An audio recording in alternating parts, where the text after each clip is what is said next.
Ngaiki ahing kaya yingki maikei khuding nangna khongdoi hulakpa puduna laki tamthiba ahing akan banongle mamhanki maikei sin bathongna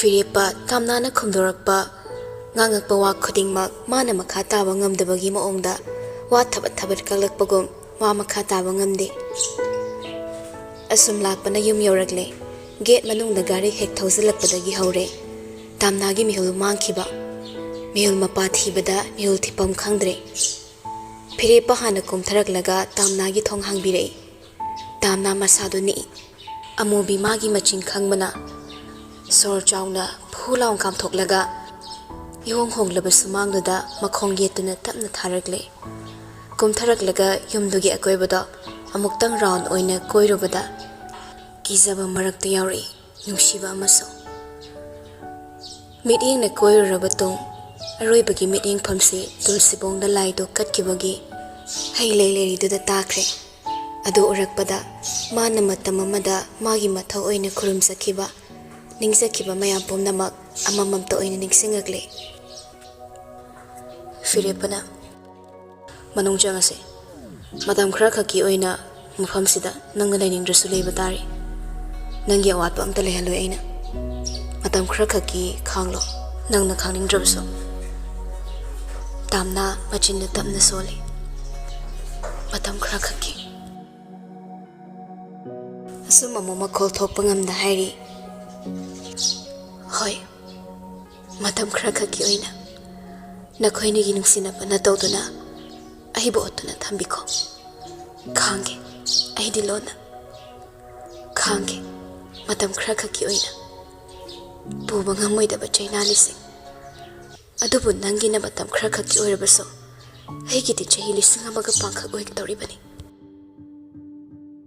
kayada yang yang na hairiba matam khra khaki haina magi chimbalduna Matam khra khaksida wakhalna thamoida aranba khongthang amadi thangjinganu haina phaba ngamgadoribra atenba matam khra khakta ngamgadoribra mabu thamoida suka haptaba mana tabu hapchin mangam khidabani sayaudagi hapkhre manade aduna thilei magi wahai amana thamoida athobu khulai amana itattatna atenba matam khra khaksida khak panaidana kapla kadori amukso hu tairaba khulai amana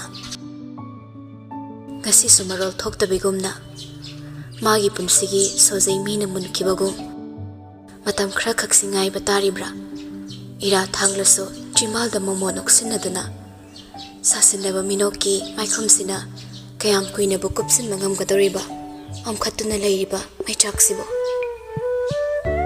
yumchangase Tamna yade leptuna lei ma lepliba khongphamdudagi khongkap ama phuktuna kansin mangam khidre kanthorakpa khaktangni ngamgadauba tamna na kirido obana Firepa mukaso manung jangase ai leiringeida nangna kanamta kiba hongnade tamna adumadi ma yaningi matamduda mawo manem nungsiba ngam khidabase machana pana nungsi khidabanani machana pagi wada chatpa manemni Aibu mafamsida nangna lehen mangamgani haibadi aisu khangi adubo nangna gi wakhalsida nungaitaba machir amatapa khandaba ngamgadoribrane makhadarana somna tangi domina khak wangangdana leyo action aina reaction na dominiang amubi thabak halaklamle machana pagi gari makhol takhraga imungda sukchang changaktabaduda masu mapalomda thorai Machada hana yinglinge machaga lepminariba nupidu urei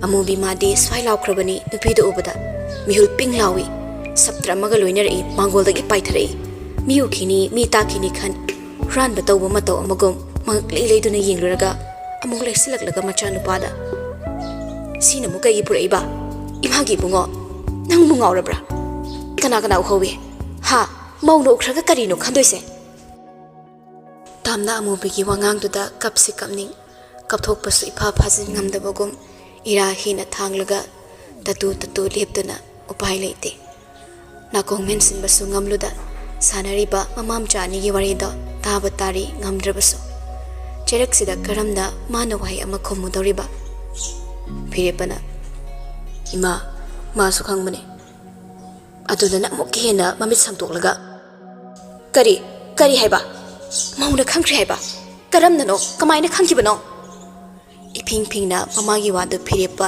ꯊꯕꯠꯀꯠꯂꯛꯏ ꯏꯃꯥ ꯍꯥꯏꯗꯧꯔꯤꯕ ꯋꯥꯁꯦ ꯍꯥꯟꯅ ꯇꯥꯈꯣ ꯀꯩꯗꯧꯔꯒꯦ ꯆꯤꯟ ꯑꯃ ꯄꯥꯜꯂꯦꯅ ꯏꯃꯥꯅ ꯈꯛ ꯉꯥꯡꯕꯗꯨꯅ ꯌꯥꯗꯧꯔꯤꯕ꯭ꯔꯥ ꯀꯩꯅꯣ ꯁꯤꯗ ꯇꯞꯊꯒꯗꯧꯔꯤꯕꯁꯦ ꯀꯔꯤꯅꯣ ꯌꯨꯝꯁꯤꯗ ꯃꯥꯕꯨ ꯄꯨꯔꯛꯂꯒ ꯏꯃꯨꯡꯒꯤ ꯁꯥꯟꯇꯤ ꯊꯨꯒꯥꯏꯒꯦ ꯍꯥꯏꯕ꯭ꯔꯣ ꯅꯪꯅ ꯑꯩꯈꯣꯏꯗ ꯇꯥꯛꯑꯝꯗꯅ ꯃꯥꯕꯨ ꯄꯨꯔꯛꯏꯁꯦ ꯀꯔꯤꯒꯤꯅꯣ ꯅꯪꯃꯛꯅ ꯅꯠꯇ꯭ꯔꯣ ꯄꯥꯝꯗ꯭ꯔꯦ ꯍꯥꯏꯗꯅ ꯉꯛꯁꯝ ꯂꯥꯛꯇꯅ ꯏꯜꯂꯒ ꯇꯥꯟꯊꯣꯛꯈꯤꯕ ꯑꯗꯨꯒ ꯀꯔꯤꯒꯤ ꯉꯁꯤꯅ ꯃꯥꯕꯨ ꯌꯨꯝꯁꯤꯗ ꯄꯨꯔꯛꯏꯕ ꯂꯥꯛꯅꯤꯅ ꯂꯥꯛꯏꯕ ꯅꯪꯁꯨ ꯉꯛꯇꯕꯗꯤ ꯉꯝꯗꯦꯅꯦ ꯐꯤꯔꯦꯞꯄ ꯈꯪꯂꯥꯎ ꯂꯥꯎꯔꯛꯏ ꯏꯃꯥ ꯌꯥꯔꯦ ꯇꯣ ꯃꯈꯥ ꯇꯥꯔꯅꯣ ꯃꯥꯁꯦ ꯑꯩꯅ ꯄꯨꯔꯛꯄꯅꯤ ꯑꯩꯉꯣꯟꯗ ꯑꯩꯒꯤ ꯏꯆꯥ ꯏꯃꯥꯒꯤꯅ ꯃꯁꯨ ꯁꯤꯟꯅꯗꯧꯔꯤꯕ ꯃꯤꯁꯛꯁꯦ ꯃꯍꯥꯛꯅꯤ ꯑꯇꯩ ꯀꯅꯥ ꯅꯠꯇꯦ ꯑꯗꯨꯅ ꯃꯇꯝ ꯈꯔꯗꯤ ꯑꯩꯈꯣꯏꯅ ꯃꯥꯕꯨ ꯌꯦꯡꯁꯤꯟꯐꯝ ꯊꯣꯛꯏ ꯁꯤꯗ ꯅꯣꯏ ꯑꯝꯇꯅ ꯌꯥꯅꯤ ꯌꯥꯔꯣꯏ ꯍꯥꯏꯗꯅ ꯃꯔꯩ ꯌꯦꯠꯅꯔꯛꯄ ꯌꯥꯔꯣꯏ ꯑꯁꯤ ꯅꯠꯇ꯭ꯔꯕꯗꯤ ꯅꯪ ꯅꯨꯄꯤ ꯑꯝꯇ ꯂꯩꯖꯗꯕ꯭ꯔꯥ ꯐꯤꯔꯦꯞꯄ ꯍꯦꯟꯅ ꯁꯥꯎꯒꯠꯂꯛꯏ ꯋꯥꯍꯩꯗꯣ ꯀꯟꯃꯜꯂꯤ ꯏꯃꯥ ꯑꯩꯅ ꯈꯣꯟ ꯋꯥꯡꯈꯠꯂꯛꯑꯗꯤ ꯏꯃꯥ ꯅꯪꯁꯨ ꯅꯃꯤꯠꯇꯒꯤ ꯅꯄꯤ ꯇꯥꯔꯛꯀꯦ ꯍꯥꯏꯔꯛꯀꯅꯤ ꯋꯥ ꯌꯥꯝ ꯁꯥꯡꯊꯅꯔꯣꯏꯁꯤ ꯃꯈꯥ ꯇꯥꯔꯛꯑꯅꯨ ꯑꯃꯨꯕꯤ ꯇꯥꯝꯅꯥꯗ ꯃꯦꯝꯇꯤ ꯈꯥꯅ ꯌꯦꯡꯉꯤ ꯃꯈꯥ ꯇꯥꯊꯔꯛꯇꯨꯅ ꯆꯩꯕꯗꯤ ꯃꯆꯥꯅꯨꯄꯥꯒꯤ ꯐꯤꯕꯝꯗꯨꯗ ꯌꯥꯔꯔꯣꯏ ꯈꯪꯕꯅ ꯃꯥ ꯋꯥꯗꯤ ꯃꯈꯥ ꯇꯥꯔꯛꯈꯤꯗ꯭ꯔꯦ ꯑꯗꯨꯕꯨ ꯇꯥꯝꯅꯥꯁꯨ ꯋꯥꯍꯩ ꯑꯃꯇꯪꯗꯤ ꯍꯥꯏꯔꯝꯒꯦ ꯈꯟ ꯊꯃꯣꯏ ꯄꯤꯛꯄꯤ ꯑꯃꯨꯕꯤꯗ ꯑꯁꯨꯝꯅ ꯍꯥꯏꯔꯛꯏ ꯏꯃꯥ ꯑꯩ ꯌꯨꯝ ꯊꯨꯒꯥꯏꯕ ꯂꯥꯛꯄ ꯅꯠꯇꯦ ꯑꯗꯨꯒ ꯀꯔꯤꯒꯤ ꯅꯪꯅ ꯌꯨꯝꯁꯤꯒ ꯃꯔꯤ ꯂꯩꯅꯅꯕ ꯍꯟꯖꯤꯟ ꯍꯟꯖꯤꯟ ꯁꯤꯜꯂꯛꯂꯤꯕꯁꯤꯅ ꯑꯩ ꯅꯪꯅ ꯌꯨꯝꯁꯤꯗ ꯑꯃꯨꯛ ꯍꯟꯖꯤꯜꯂꯛꯄ ꯂꯥꯛꯄ ꯄꯥꯝꯗꯦ ꯃꯇꯝꯗꯨꯗꯁꯨ ꯑꯩ ꯌꯨꯝꯁꯤꯕꯨ ꯊꯨꯒꯥꯏꯅꯤꯡꯗꯕꯅ ꯌꯨꯝꯁꯦ ꯊꯥꯗꯣꯛꯂꯒ ꯆꯠꯈꯤꯕꯅꯤ ngasi lakli basiso matam khra khakini kaigino chahi kaya na chanu pana nungsiba ngamkidraba ise tha kharasida nushirakani haibagi chingna balai bagira iman ngasi ai bosu yam ta thiri base shuru ngarang ngarang mabanda sanari bawari do taraduna thoraklami lerami ba phibam singdu ubada kari wari oram dori bano chawrak pa madi khangkre phirepa masu yumlomda mamai onsilaga lepana suru thorak bu ukhre magi meeting duda amubi sulai thoktuna yenglakpada manasu mamo ukre mamongna manak yaw phatringi amubi mi tahaningda tamna khakta na maongda maya chiksinraga haire maugi mamangda nang hauki bari matta ko thoga sador payaroi yumsida nang mitopni haibase mikup khudingi ningsing aduga nangna mafamsida kaigi lakpa haibase maso kaukthoktabana nange phaboigani si he kaukthokibada nange phaboiroi mase nang khangadabani suru tamna urakpada haraure phiripa mongonda nokmi toraga tamo mabu yumsida purakpagi thank you surprise oini hekta pusala inine aisu yumda hojik talakpada ngairami bani aikhoini paw phaunaraga kokloru su yabasida tamna gi phambomda sat amu paiboi samboi toraga aina to phajana yumda chase habati nangne sikang khangduna yadene lumbase ain habadai tamayain haiban hen kramale amubi hojiki wahaiduda tamnada amuksu khangyengi suru masu sanarage kumai amadi khallaga amubina kaino makhannaba amadi makhoigi marakta karigumba ama leina hanba manma hotnaribani hawkrabani mai kumai ama kari maramgino asuk yamna mana kumai se sanarage khalaklibana suruna hana na hairamnadi magi kanungsu aina mana pamsakataba maongda nungainyawa maongda loisilamba yabani pabungga imaga da kemta haidina imaga pabungga na khan kitari phirepa surugi wadu thaidoklaga tamna dairi nangi rum takela yumsida nanga magi rum de mangjong na semdraso leinaba pham yam le si hairaga phirepa na mang tharaga chatkibado tamna su matung de inai suru na makhutna tamna gi kodangda taplau pharai tamna su makhong chaple pi aduga suru de ngi suru nokmi phirepada tamo kaino sidi nupi gi mathaune aingonda sinabiro ai silage amubidi phirepagi maong mataw magne mamawna china khrani haibagi papadu pakatche he khangkrabadi mamawna kari oiba haiduna madi mamogi da makta wazarabani ma tamnada phawriba khuding makti ubagam khidre maga nakna laiminariba mamawsigi da maktani magda wazaribase adugi sumathakta mahi langba imung ama ma le hinglei do henba pamlumde Aduna phirepana tamnaga yamna naksinakhiba ase masigi maongshida mahak saungningi. Shuruna tamnagi makut kadu sambiraga imungda pushilla changminare. Guest room nomda pusilai. Guest room sina makha drawing room dagi maning pangna chatlaga hapani. Adomda changminare. Thongzin kansilamdai ni suru magi makhongna tamnagi makhongda khorok thangzilaga tamna du khudi thizilaga toge khitangai suruna tapna ngak biraklaga khongthang heina thangmana nangge phaboigani makha muktari nokmi haidi nang hek soibada agi mangsabani cheksalo matam bumna makta nangi khongthang yamna heina thangadabani khongthang soiba yade tamna khara dikaino mat khan khre matawdo changminarakle bed ki mopak phida pillow cover adai sofa cover loinama tamna buna phamalaga mana loina sindoklami tanjadu da amubi su hek changai tamna na famlaga suruna thabak loina tawbaduda masu sangsilaklaga mamau dhairi namunga saide ki su sathori nache tilon na maini senajani chalo patharu ro ima iche tilo su yang chinjabani da aduna aina submission ge ima marks ekhui gi guest na tinge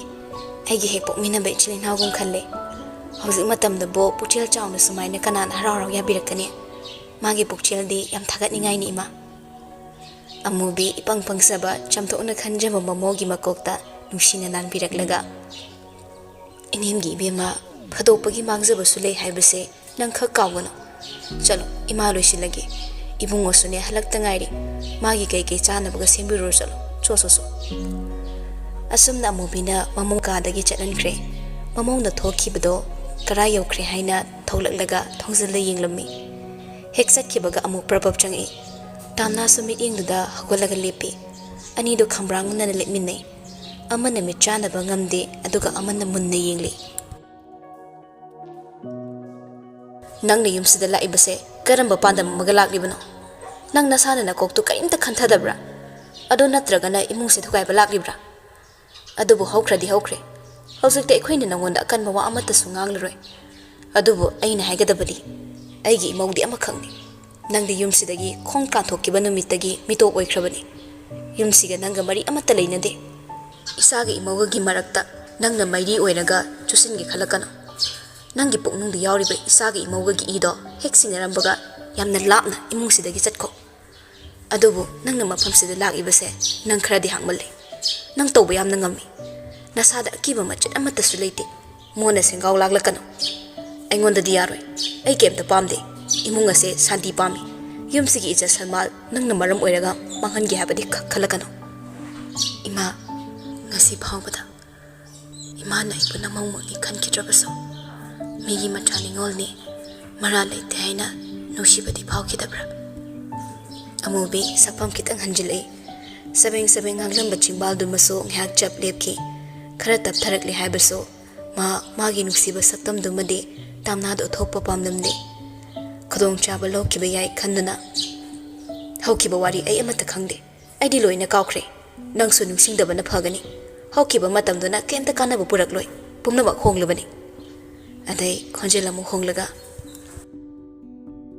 phare phazana potharo aduga amana yari makhaine isanu paga sungna naksinagano nangi awatpa khudingmak aingonda mauda hayo makhoini gi mari lapthoknabagi maram ama nangna khakweigi khalakano tabra ine haise tamna mangak na hoi haiduna nongki amubi suma pukchel warak pangamdabi nupa khudimak napsin minupi amada paktak pibagum sayramlaga nganglamba yabang warak lamaga kadadagi thokre tatu yengla le phauri tamnaso ichil mana ningduna maikei mana daba mafam amadagi itin phamtaba pullabadi khanna chenjarakpa punsigi ichilni adobo itin pham yodringe magi maikei di tongan ma maikei ama oiramkibani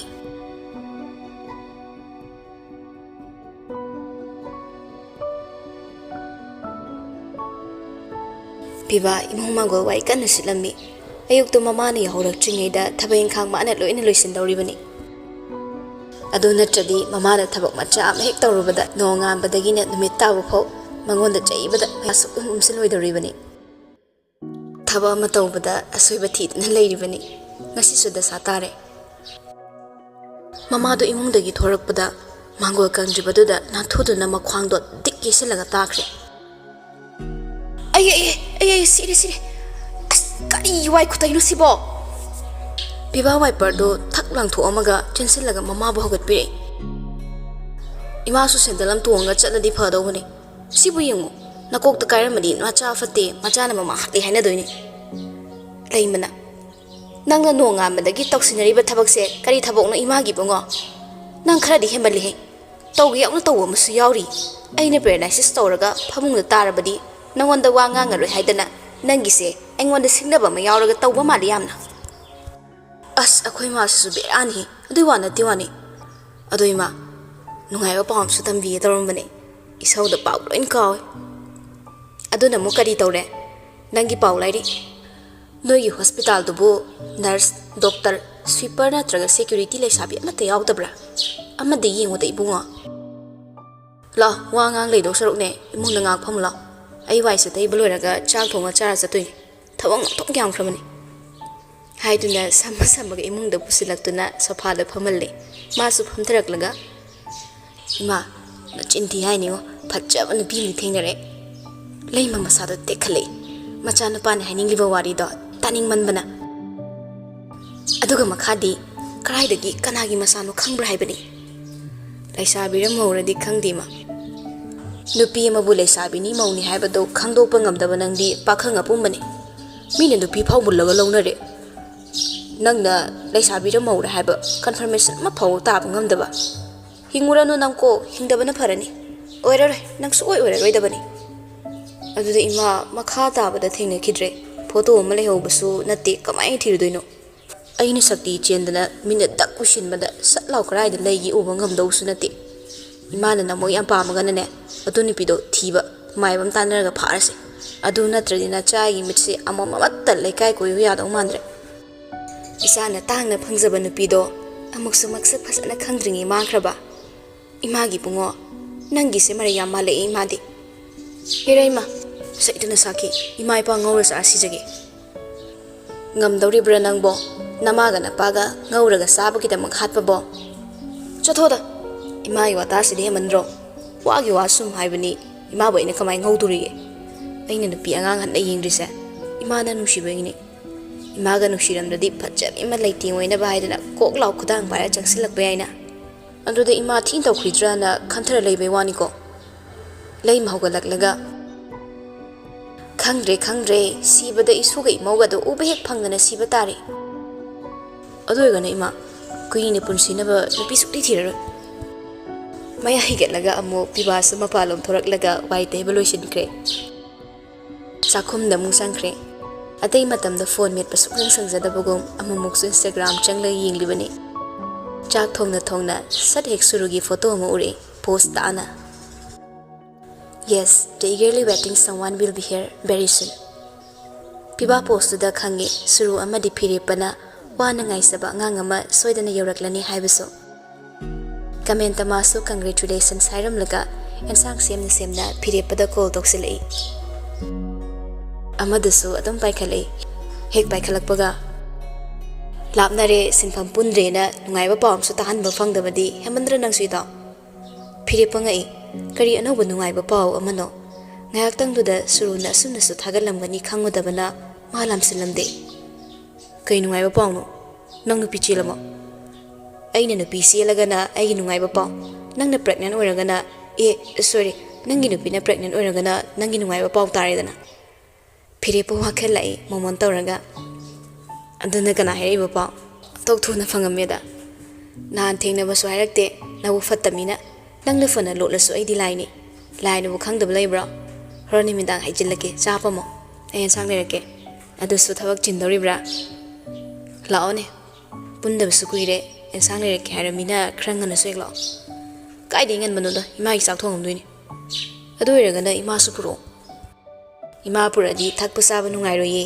phare ai thabak chattoini chakan thongingo ado ai nangi tanaraga pim thimina daba yadre ai pona ngandre thabak se nangi mo hapchila abra ai ne khandi khalabane ensang le ke kain haise kain one haidan thiba taredana dandi oraso namai kain he nang maso pating pangbi habasimati ngai pau tabda Pare, Tamiko. Tamjare and I so, Krangan the Lore. I do not fear upon Tamcre. A dogamuk tabuk chatok, but a sin of a piro kandok laga, atom the sunjay. Itay mother would shackle Rizala.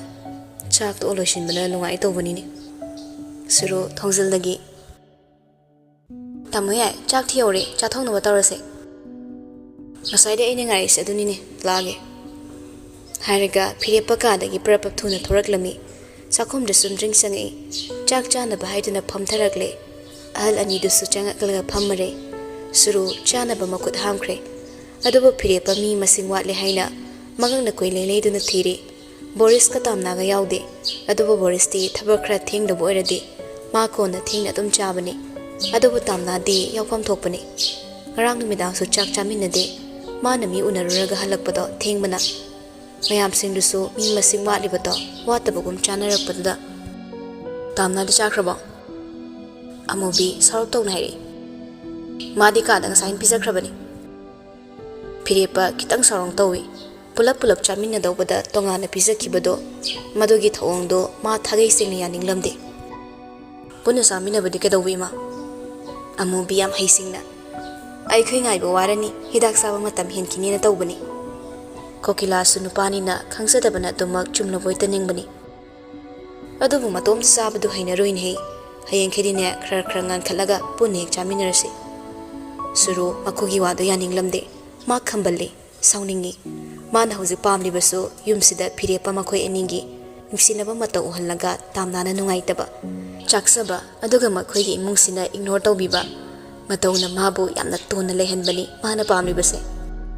Adobo Dramadi on Tok Naike. Aina Sutamna dog, Ngai Hibani. Mahidak to Pungswina Bayatina, Hiba Pabu. Okilana. Ho, Pare Pare Aduboirati. Adogane, Mina Boponi Nushikitoba, Tabakdine, Dogum Sisasa. Kitanka Nushiki Badaloi. Amubi, Saropton Harry. I quasibu Minusiam, the Kangaba, Sanga Simangai. I quay Luina Baptaye, my babuni wayam, Kangbayam Siba, Kangbasabi the Glen. Senagi hide a boot yums the Toinki Tama even, Sibunu Sibaginata bro. Hey, Masihanu Bisiberani, Isamson Wagang Base, Yada Brabaha, Nanko, Nankinomatori. Filipana Ma, so long was a crale padifadoni. Suru Tanjalore. Ima, Nasinga, Iman is so some lang is a book, you know. Babong na kay her again. Kangzada basari ba loina ba kanglaba misaksida mayam pulap to yingli. Piripa kaktani tumina saksaba. Amubi pangmi mamong kan mangwanda sa chay. Pumna magsi nang napatok man ba pangman ba dagini nang. Ima. Piripa na kangkaw korak pada amubi makata kidre tumina laiki. Tumina saksana kre. Kara saraga hagolag to na makut hamaga tokre piripa di. Kokila dagot lagi hiram laga. Karom na kakale. Stair thagani humdi thang rurabani. Amukum tarak laga tamnagi karom dalai. Tong do so hanglami. Tamna sophadu da matom da chak saraga lerami. Madu obada pirepa thamoy da ting pali. Maong do kangnang musiba phawri. Pirepa tabli changsilai. Mana hik sangak baga ikang kangboy chak to kangbun pungat kiduna. Hairaga ising do amuk thakna balak ni ising do pan kibaduda mamit mamai aksam ngsinki pirepa makong pingna thanglaga chensilak tuna tamnagi nanganda popo phubina thabi machin ba nasu tapna sole pan badi fakre tamna surma pim hole makhutna pairam be ising glass to table da thamkre pirepa na khara farabo mi ka da changak pabu adumai kana changnage Wangang bem talagana thongsina kokok to satilo chakaloy okre huran naisini Piripa no fen tawraga Hoy ai de huran mane huran da usyam leiri ado huran da mafam siso atai mafam dei natri nangondangini Jackson jo huran lagi kaina di suktak ta amoy ko ide